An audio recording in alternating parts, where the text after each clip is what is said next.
కృష్ణ పుష్కరాలు క్లైమాక్స్ కి చేరాయి. ఇవాళ చివరి రోజు పుణ్యస్నానాల కోసం ఘాట్లకు భారీగా తరలివస్తున్నారు భక్తులు. తెల్లవారుజాము నుంచే భక్తుల సందడి మొదలైంది. ఉదయం నాగార్జున సాగర్ ఘాట్లో సీఎల్పీ నేత జానారెడ్డి, మండలి chairman Swamigoud, GHMC mayor Bonthu Rammohan పుష్కర స్నానం చేశారు. ఘాట్లలో ఎలాంటి ఇబ్బందులు కలగకుండా భారీ ఏర్పాట్లు చేశారు అధికారులు. 11 రోజులుగా జరుగుతున్న కృష్ణ పుష్కరాలు ఫైనల్ కు చేరాయి. ఇవాళ చివరి రోజు కావడంతో పుణ్యస్నానాల కోసం భక్తులు పెద్ద సంఖ్యలో తరలివస్తున్నారు. ఘాట్లలో ఎలాంటి ఇబ్బందులు కలగకుండా భారీ ఏర్పాట్లు చేశారు అధికారులు. నల్గొండ జిల్లా వాడపల్లి ఘాట్ నుంచి మరిన్ని వివరాలు శేఖర్ అందిస్తారు. శేఖర్, చివరి రోజు భక్తుల రద్దీ ఎలా ఉంది?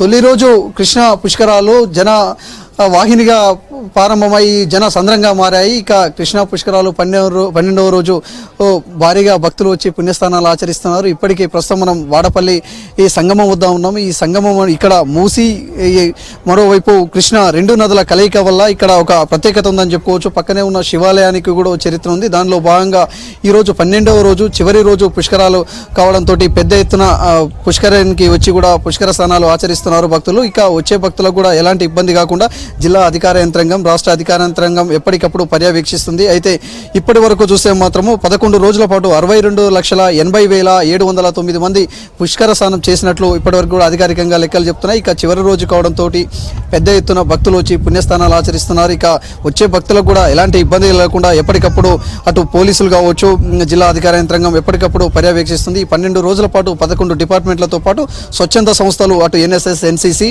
కల్కి భగవాన్ ట్రస్ట్, ఇక మరికొన్ని స్వచ్ఛంద సంస్థలు కూడా ఇందులో వచ్చే భక్తులకు ఎప్పటికప్పుడు పర్యవేక్షిస్తున్నారు. వాళ్లకు కనీస సౌకర్యాలు కల్పించడంతో పాటు వృద్ధులను, చిన్నపిల్లలను దృష్టిలో పెట్టుకొని పుష్కర స్నానం చేయడానికి వీల్ చైర్ల ద్వారా తీసుకొచ్చి ఇక్కడ పుష్కర స్నానం చేసిన తర్వాత ఆలయాల్లో దర్శనం చేయించే వరకు కూడా స్వచ్ఛంద సంస్థలు పనిచేస్తున్నాయి. మొత్తానికి మాత్రం కృష్ణా పుష్కరాలు చివరి రోజు కావడంతో ఈ రోజు మాత్రం తెల్లవారుజాము నుండి అటు విఐపీల తాకిడి, దాంతోపాటు సామాన్య భక్తుల తాకిడి మాత్రం అధికమైందని చెప్పుకోవచ్చు. ఇక నాగార్జున సాగర్, వాడపల్లి, మట్టపల్లిలోని అటు పనగలు ఛాయ సోమేశ్వర ఆలయం, అడవిదేవులపల్లి, కాచరాజుపల్లి, దర్వేశ్వరం రేణుకా ఎల్లమ్మ ఘాటు, ఈ ఘాట్లలో మాత్రము తెల్లవారుజాము నుండి పెద్ద ఎత్తున భక్తులు వస్తున్నారు. ఇక నాగార్జున సాగర్కు అటు విఐపీల తాకిడి కూడా అధికమైంది. ఇటు శాసన మండలి చైర్మన్ స్వామిగౌడ్తో పాటు సిఎల్పీ నేత జానారెడ్డి, హైదరాబాద్ మేయర్ బొంతు రామ్మోహన్ వీళ్ళంతా కూడా కుటుంబ సమేతంగా వచ్చి నాగార్జున సాగర్ శివాలయం ఘాటు వద్ద స్నానాలు ఆచరించారు. ఇక ఇటు వాడపల్లిలో కూడా పెద్ద ఎత్తున భక్తులు వచ్చి ఇక్కడ పుష్కర స్నానాలు ఆచరిస్తున్నారు. ఇక వచ్చే భక్తులకు కూడా ఎలాంటి ఇబ్బందులు లేకుండా ఎప్పటికప్పుడు జిల్లా అధికార యంత్రాంగం కూడా పర్యవేక్షిస్తుంది. మనతో పాటు సెక్యూరిటీ ఆఫీసర్ డిఎస్పీ శృతి కీర్తి గారు ఉన్నారు. ఆమెతో కూడా మాట్లాడే ప్రయత్నం చేద్దాం. నమస్తే మేడం. 12 రోజుల పాటు 12వ రోజు కృష్ణా పుష్కరాలు కొనసాగుతున్నాయి. ఎలా ఉంది ఈ రోజు భక్తుల తాకిడి ఎలా ఉంది?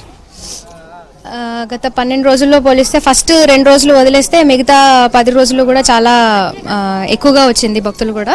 ఇవాళ కూడా చాలా ఎక్కువగానే ఎక్స్పెక్ట్ చేస్తున్నాము. మోర్ దెన్ 2 lakhs అవుతుండొచ్చు అనుకుంటున్నాము. ఆల్రెడీ క్రౌడ్ స్టార్ట్ అయిందండి. దానికి తగ్గట్టుగా ఆల్రెడీ ఇక్కడ కళ్యాణం అది చేస్తున్నారు కాబట్టి దానికి తగ్గట్టుగా కూడా బందోబస్తు ప్లాన్స్ అవి తీసుకున్నామండి మేము. అయితే ఇప్పటివరకు ఎంతమంది వచ్చారు, ఎన్ని పార్కింగ్ ప్లేసులు పెట్టారు, ఏమైనా ఇబ్బందులు అయినాయి 12 రోజుల పాటు? పార్కింగ్ ప్లేసెస్ ఒక 3-4 పెట్టుకున్నామండి. అంతే హోల్డింగ్ పాయింట్స్ కూడా కొండ్రపోల్, గూడూరు దాకా పెట్టుకున్నాము.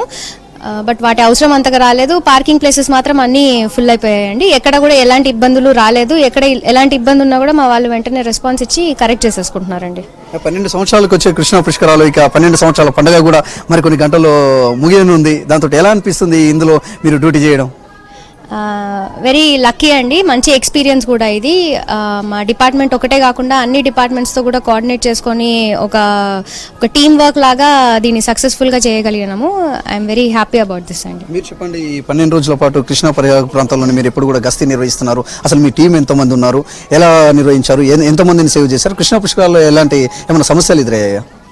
ఇప్పుడు మనకి కృష్ణా పుష్కరాలకు సంబంధించి మొత్తం 28 ఘాట్లకు గాను మనకు 280 మందిని మనం ఫైర్ డిపార్ట్మెంట్ నుంచి డిప్లాయ్ చేయడం జరిగింది. అలాగే 29 వెహికల్స్ కూడా డిప్లాయ్ చేయడం జరిగింది. ఇప్పటికీ మనం ఈ 12 రోజులకు గాను కొన్ని చిన్న చిన్న ఫైర్ కాల్స్ అటెండ్ అవడం జరిగింది. అదేవిధంగా ఇరికిగూడెం ఘాట్లో ఒక 12 years బాబుని మనం వాటర్లో డ్రౌన్ అవుతుంటే సేవ్ చేయడం జరిగింది. ఇంకొంతమంది ఘాట్లకి మధ్యాహ్నం అనాథరైజ్డ్ ప్లేసెస్లో స్విమ్మింగ్ చేస్తుంటే వాళ్ళను కూడా ప్రికాషనరీ మెజర్ లాగా ముందుగానే ఏ ప్రమాదం జరగకుండా బయటకు తీసుకురావడం జరిగింది. సో ఈ విధంగా ఎప్పటికప్పుడు విజిలెంట్గా ఉంటూ ప్రాపర్గా చెక్ చేసుకుంటూ 12 రోజులు ఎలాంటి అవాంఛన సంఘటనలు జరగకుండా చాలా మనం చేయడం జరిగింది. ఎక్కడైనా అపశృతి ఎక్కడైనా చోటు చేసుకుందా? ఇంకా అంటే మీ టీం ఎంతమంది టోటల్గా ఎలా అనిపిస్తుంది? 12 రోజుల పాటు మీరు డ్యూటీ చేశారు కదా. అపశృతి అంటే మనకి కాచిరాజుపల్లి దగ్గర అంటే మనం ఏదైతే డిజిగ్నేటెడ్ ఘాట్ కాకుండా పక్కన దూరంగా వెళ్ళి ఒక 12 ఇయర్స్ బాబు మృతి చెందడం జరిగింది. అదర్వైజ్ మనం ఎక్కడైతే ఘాట్లు ఏర్పరిచి మనం అన్ని బందోబస్తులు అరేంజ్ చేసి చేస్తున్నామో ఈ ఘాట్స్లో ఎలాంటి సంఘటన జరగలేదు.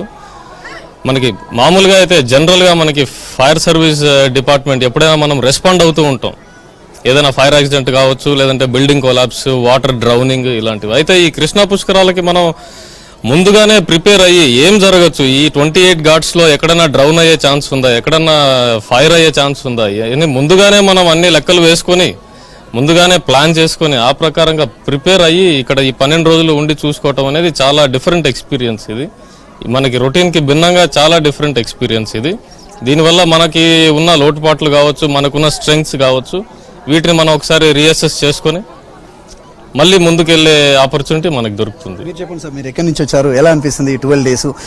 మీ పర్యటన మొత్తం కూడా కృష్ణా నది పరివాహక ప్రాంతాల్లోనే జరిగింది కదా, ఎలా ఉంది? నేను వరంగల్ నుంచి వచ్చానండి. ఇప్పుడు డ్యూటీ ఇది స్పెషలైజ్డ్ డ్యూటీస్ యాక్చువల్లీ చాలా బాగా జరిగింది. 11 రోజులు కూడా మేము కంటి మీద రెప్ప వాల్చకుండా ప్రతి ఘాట్లో ఉన్న ప్రతి భక్తులను రెస్క్యూ చేయడానికి, సేవ చేయడానికి చాలా కష్టపడి శ్రమించి పనిచేసాము. దానికి తగ్గ ఫలితాలు మేము ఇప్పుడు చూస్తున్నాము. ఈ 12 ఈ స్పెషల్ డ్యూటీస్లో చేయడానికి మాకు చాలా ఆనందంగా ఉంది. We are very happy. ఓకే, మనతో పాటు ఇంకా కొంతమంది భక్తులు కూడా ఉన్నారు, ఆ భక్తులతో కూడా మాట్లాడే ప్రయత్నం చేద్దాం. ఎక్కడి నుంచి వచ్చారు మీరు? కృష్ణా పుష్కరాల్లో అంటే చివరి రోజు పాల్గొన్నారు, ఎలా ఉన్నాయి ఏర్పాట్లు, ఎలా ఉన్నాయండి? హైదరాబాద్ నుండి వచ్చాను నేను. ఇది నాకు థర్డ్ టైం చూడటం, నేను చాలా చక్కగా చేశారు. లాస్ట్ టైం కూడా ఇంత నాకు అనిపించలేదు, ఈ టైం మాత్రం చాలా కేసీఆర్ గారికి ధన్యవాదాలు మేము చెప్పుకుంటాము. చాలా ఎక్సలెంట్గా చేశారని అనుకుంటున్నాను. కుటుంబ సమేతంగా వచ్చారా, ఎలా వచ్చారు? అవునండి, మా మనవరాళ్ళు మా ఫ్యామిలీ అందరు తీసుకొని వచ్చాము. అంటే మీరు వచ్చేటప్పుడు ఏమైనా ఇబ్బంది అయిందా, పోలీసులు ఆపడం కానీ, లేకపోతే ఎలాంటి ఏమైనా ఇబ్బందులు ఉన్నాయా? పుష్కర స్నానం చేయడానికి వీలుగా వృద్ధులు వస్తే ఏమన్నా సహకరిస్తున్నారా? ఓకే అండి, అన్ని ఘాట్లు తిరిగాను, మన తెలంగాణ ఉన్న ఘాట్లు మొత్తం తిరిగాను. పోలీస్ వారు కానీ, ఘాట్లో ఉన్న పబ్లిక్ కానీ, తర్వాత మన చాలా వరకు స్వచ్ఛంద సంస్థలు చాలా బాగా చేశారు. Okay, thank you. మీరు చెప్పండి, మీరు ఎక్కడి నుంచి వచ్చారు, ఎలా ఉన్నాయి, ఎలా అనిపిస్తున్నది కృష్ణా పుష్కరాల్లో స్నానం చేయడం? హైదరాబాద్ నుంచి వచ్చాను అండి. కృష్ణా పుష్కరాలు చాలా బ్రహ్మాండమైనటువంటి దిగ్విజయం జరిగింది. ఇక్కడ ఉన్నటువంటి రాష్ట్ర ప్రభుత్వం చాలా చక్కగా వ్యవస్థ కానీ, అన్నిటికీ రాకపోకలు కానీ అన్నిటి కూడా చాలా బాగా జరిగింది. ఈరోజు కూడా మధ్యాహ్నం వరకు కూడా చక్కగా ఈ కార్యక్రమం జయప్రదం చేస్తున్నారు. కృష్ణపురతాక వచ్చినటువంటి భక్తులందరికీ కూడా రాష్ట్ర ప్రభుత్వం కూడా చాలా శ్రద్ధతో మరి ఏ సంఘటనలు జరగకుండా ఈ యొక్క పుష్కరాలను చాలా దిగ్విజయంగా చేశారు.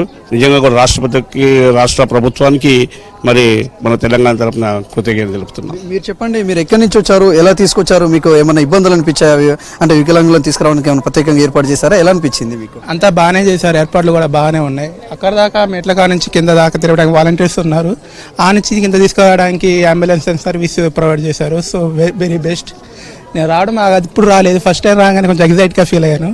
సో వెరీ నైస్, చేయడానికి మంచిగా ఉంది, కంఫర్ట్గా ఉన్నాయి, నీళ్ళు కూడా చేసుకోవడానికి. ఎక్కువసేపు కూడా పుష్కరాలు బాగా ఎంజాయ్ చేశారు. ఇది వెరీ బెస్ట్. ముందుగా ఎక్స్పెక్ట్ చేశారా అంటే కొంత రావడానికి ఏమైనా ఇబ్బంది అవుతుందని చెప్పేసి ఇక్కడికి వచ్చిన తర్వాత ఏమనిపించింది? ఫస్ట్ అయితే ఎక్స్పెక్ట్ చేశానులే, కానీ బాగా మెట్లు ఉంటాయి, జనాలు ఉంటారు, ఇబ్బంది అవుతుంది. ఇంకా ఊగా తిరగాలి, మళ్ళీ అలసట వస్తుంది, మళ్ళీ ఏమైనా కానీ చేయడానికి కొంచెం రిస్క్ ఉంటుంది. మళ్ళీ ఎప్పుడైనా ఇంకా ఖాళీ ఉన్నప్పుడు చేద్దామని అని అట్లా ఫీల్ అయ్యాను. యాక్చువల్లీ టీవీలు చూసినప్పుడు కానీ, న్యూస్ పేపర్ చదివినప్పుడు కానీ అట్లా ఫొటోస్ చూసి ఇంకా చాలా ఇబ్బందిగా ఫీల్ అయ్యాను. సో ఇంకా ఎందుకు వెళ్ళడం అనిపించింది. తర్వాత ఇక్కడికి వచ్చి చూస్తే కొంచెం ఫ్రీగా, కంఫర్ట్గా చేసుకుని పోవడానికి, వీలుగా చేయడానికి కొంచెం బాగుంది. మొత్తానికి కృష్ణా పుష్కరాలను పురస్కరించుకొని మాత్రం జిల్లా అధికార యంత్రాంగం ఎప్పటికప్పుడు పర్యవేక్షిస్తుంది. ఇక జిల్లాలో మాత్రం 12 రోజుల పాటు కొనసాగుతున్న ఈ కృష్ణా పుష్కరాలు ఈ రోజు మరికొన్ని గంటల్లో మాత్రము ముగియనున్నాయి. ఇక ఇప్పటి వరకు మాత్రం వాడపల్లిలో ఈ కృష్ణా పుష్కరాలను ముగించడానికి మాత్రం ప్రత్యేకంగా కూడా ఏర్పాటు చేశారు.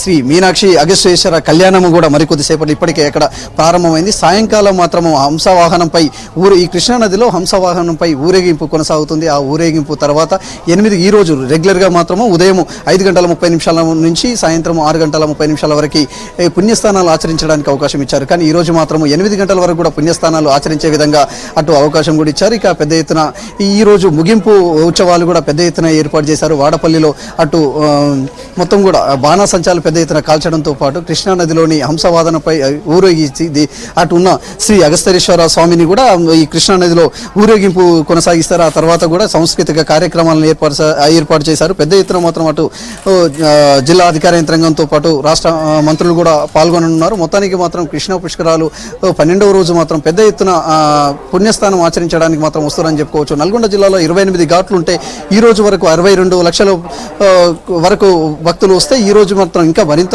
పెరిగే అవకాశం ఉంది. చివరి రోజు కావడంతో ఎక్కువ సంఖ్యలో భక్తులు వస్తారు. వాళ్ళకు కూడా ఎలాంటి ఇబ్బంది కాకుండా ఇక ఎండలు కూడా ఎక్కువ ఉండడంతో ఆ వేడిమిని తట్టుకునే విధంగా చెలవ పందిర్లు టెంట్లు కూడా ఏర్పాటు చేశారు.